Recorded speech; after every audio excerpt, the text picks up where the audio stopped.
Should I save my ex-wife's life or save my marriage? I need your honest advice. I'm 54 years old, a husband, a father of 7. 3 stepchildren from my current wife, and 4 biological children from a previous marriage. A marriage that ended badly. Years ago, my marriage to my ex-wife ended after I caught her cheating. At the time, I was devastated. I couldn't wrap my head around it. I was working day and night to provide for our family. I thought I was doing the right thing. Being a provider, giving us a good life, building a future.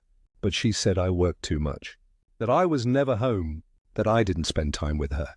She said she felt alone, like I was physically present sometimes, but emotionally miles away. And then she cheated, and to make it worse, she blamed me for it. She said if I had just paid attention to her, made her feel loved, it wouldn't have happened. The day I found out is still etched in my memory. The lies, the betrayal, the humiliation. I walked out of that marriage with my pride in pieces. And after a bitter custody battle, she ended up with the kids. She remarried and started a new life. I moved on. Eventually I met someone else. A good woman. Solid, loving, grounded. She had 3 kids from her previous marriage, and I've tried to love them as my own. We don't have children together, but we've built a life. A stable, peaceful home and what I'd consider a second chance at happiness. Until one day, the past came knocking. It started with a phone call. My ex-wife. Her voice was weak, trembling. She sounded nothing like the woman I used to know. She was crying. She told me both her kidneys had failed. She was dying. Her husband had lost his job. They'd sold everything they owned, cars, jewelry, even their home, just to afford her dialysis. She was in and out of the hospital, and she didn't think she had much time left. And then, the words that hit me hardest. I need a transplant. I need $300,000. I asked her why she was coming to me for help. She said her husband had exhausted every avenue. Her family had done all they could, and she had no one else. I listened as she and our children cried over the phone. Her voice cracked when she said, I know I hurt you, but I have no one else. Please, for the kids.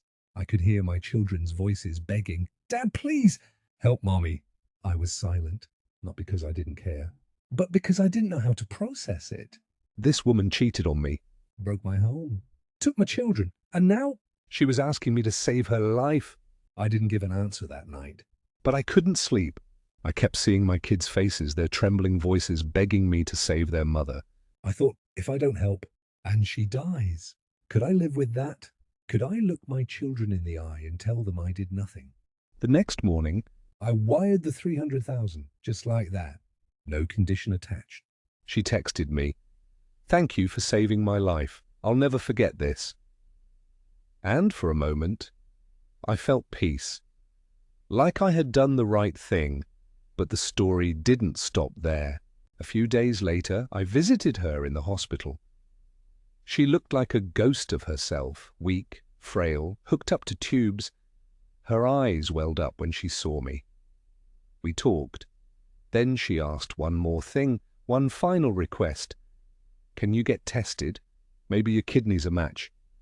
I hesitated, but the kids were there again, pleading, so I got tested. 2 weeks later, the results came in. I was a perfect match. My children's joy was overwhelming, and just like before, the calls started coming in. My children crying, begging, Please, Daddy, you already saved her once. You can do it again. They said, If you love us, do it for us. That tore me in two. I felt cornered. But I also felt something else, guilt, responsibility, humanity. Now here's where it gets complicated. I hadn't told my wife any of this. Not the money, not the hospital visits, not the test. Why? I didn't think she needed to know. I didn't know how she will feel about it. Because months ago she had asked me for a $1,000 to start up a business. She wanted to have something doing for herself. She had it all mapped out, location, staff, branding, inventory. She told me she needed $100,000 to bring it to life. Her eyes were full of fire, passion, and ambition. I make enough to provide for us. She's comfortable. We live well. I didn't understand why she needed to start a business. Why leave stability for stress? $100,000 is a lot of money. I had it, yes. But I wasn't convinced it was a wise investment. What if the business crumbled? What if the economy took a dip? Business is unpredictable. What if she failed? It's a risk, and one I wasn't ready to take. So I told her, let me think about it. But the truth? I didn't intend to give her the money, so I told her I'd think about it. Weeks passed. She brought it up again and again.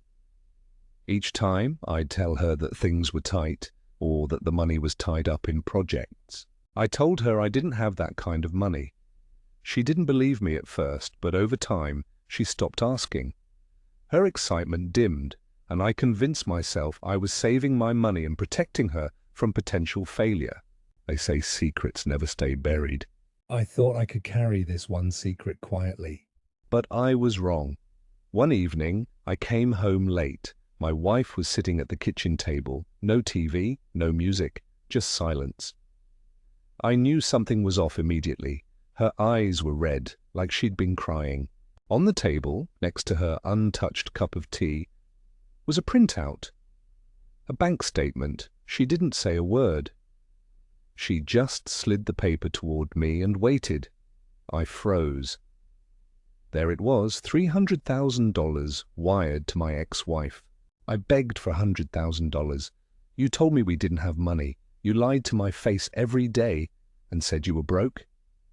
But you had $300,000 to give to your ex-wife, the same woman who cheated on you. Is this your way of saying I don't matter as much as she does? I opened my mouth to explain, but she held up her hand. No, let me finish. She took a shaky breath. You said things were tight, that we needed to be careful, that I should wait. So I did. I buried my dream because I trusted you. I believed you. She looked up at me, and I swear I've never seen more pain in someone's eyes. But you had the money. You just didn't believe in me. It hit like a punch to the chest. I tried to explain. I really did. It wasn't about love. It wasn't about her. She was going to die. I helped because I'm human, not because I still love her. I told her about the call, about how desperate my ex-wife was, how the kids were begging me, how I couldn't live with the guilt of watching someone die when I had the power to help. I told her I was trying to do the right thing, that it wasn't about love, it was about humanity. But everything I said didn't matter. She said I chose my ex-wife over her, that I humiliated her. That I lied, and then after a quiet moment she asked, Why didn't you trust me enough to tell me? That's when I broke. Because the truth is, I was afraid. Afraid she'd say no, afraid she wouldn't understand, afraid that being honest would cause a different kind of storm. It caused more damage than I ever imagined. She stood up. Her hands were trembling. I'm not angry you helped save a life, she said. I'm angry you didn't see mine as worth saving too. Then she walked out of the kitchen. I sat there in that silence, feeling smaller than I ever had. Because she was right. I gave my ex-wife money to stay alive, but I let the woman beside me feel invisible. And now I'm being asked to give her a kidney too. And the one woman I haven't told is the one I sleep beside every night. My wife doesn't know. She doesn't know that my children are asking me to donate an organ. After the fallout from the money, I knew I had to come clean. She deserved the truth, all of it. So I told her. I told her that my kidney was a match, and that I was going to donate it. I told her I wasn't doing it out of love for my ex-wife, but out of love for my children, for the 4 human beings that still call her Mum. She stared at me like she didn't know who I was. And then she snapped. "Over my dead body," she said. Her voice cracked. Her hands shook. And then came the tears. Hot, angry, devastated. You want to risk your life for a woman who cheated on you? You want to lie on an operating table and play hero while I raise our 3 little kids alone? Think about our family, about me, about these kids. They may not be yours by blood, but they love you. I love you. You're the only father they know. I tried to explain. I said it wasn't about the past, that forgiveness doesn't mean forgetting, that sometimes God puts you in a position to save the very person who once hurt you. And the right thing isn't always the easy thing. She didn't want to hear it. "You're 54, she shouted. "You're not a 25-year-old athlete. Surgery isn't without risk. What if something goes wrong? What if you don't wake up? Have you even thought of me, of our children? If anything happens to you, I lose my husband. Our kids lose their father. And for what? A woman who broke your heart? You're not just anyone, you're our world." She broke down, cried, shouted. After a long pause, she looked me in the eye and said, "The only thing I can promise, as a mother, and as a decent human being, is that if the worst happens and your ex-wife dies, I'll accept her children and care for them like my own. But I will never let you donate your kidney to her. I'll never let you risk your life for her. Never." And then she whispered the words I never thought I'd hear. "If you go through with this, I will divorce you." That cut deeper than any scalpel ever could. Now I'm standing at a crossroads. Should I save a life or save my marriage? What kind of man am I if I let the mother of my children die when I had the power to help? If I don't donate and my ex-wife dies, will my children ever forgive me?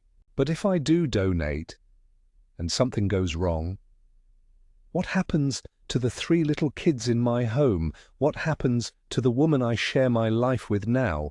I'm trying to be a good man, a good father, a man God would be proud of. I feel like I'm doing the right thing, saving a life. And for that, I believe God will see me through. I also know I may lose my marriage. But what do you do when every option feels like betrayal? I keep hearing my children's voice in my head. "Please, Daddy, please don't let Mommy die." I keep seeing my wife's eyes, full of tears and fear, begging me not to leave her alone. My heart is torn in two. I pray, I cry, I sit in silence for hours. They say when you save a life, you become part of it forever. But what if, in saving one life, you destroy another? This isn't just a story about kidneys or money. This is a story about sacrifice, about family, about impossible choices. So I ask you, what would you do? Would you risk your marriage to save a life? Or would you protect your family and live with the guilt? Comment below, because I truly don't know what to do anymore.